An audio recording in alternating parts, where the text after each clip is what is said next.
Court में देखिए SIT की तरफ से ऑफिसर आए थे और जो अपने जो आर्ग्यू करने वाले केस में एडवोकेट तनवीर निजाम और एडवोकेट घनश्याम उपाध्याय वगैरह जितनी टीम थी वो सारे एडवोकेट भी प्रेजेंट थे।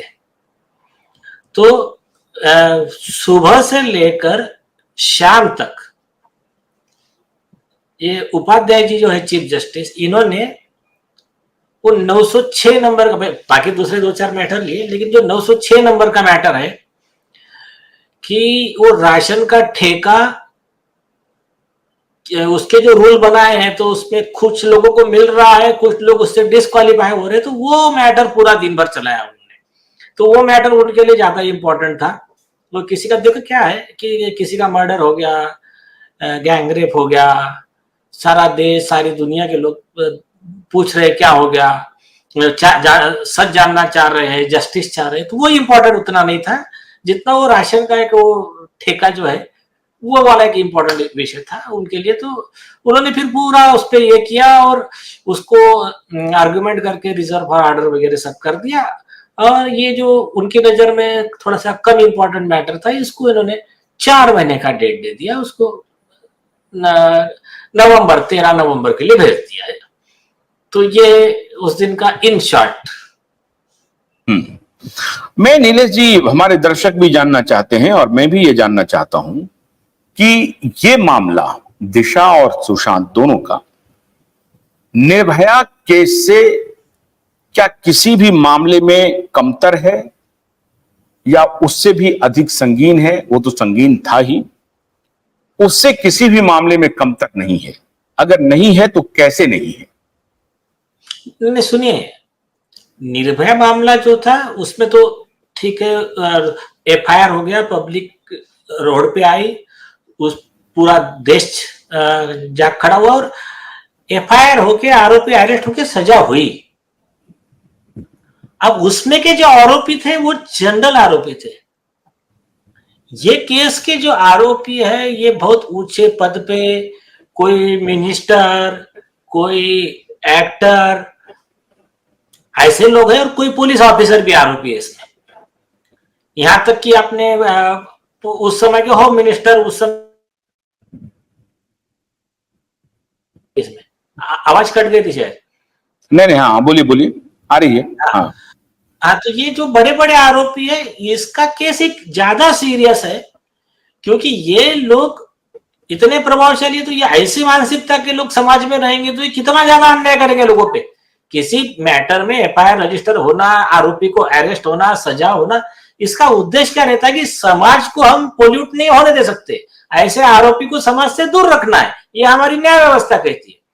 तो ये केस में जो होना चाहिए अर्जेंटली, उसको 4 साल से कुछ नहीं हो रहा है, यहां तक कि एफआईआर भी रजिस्टर नहीं हुआ है। तो इससे ज्यादा ट्रेजेडी, दुख की बात क्या हो सकती है?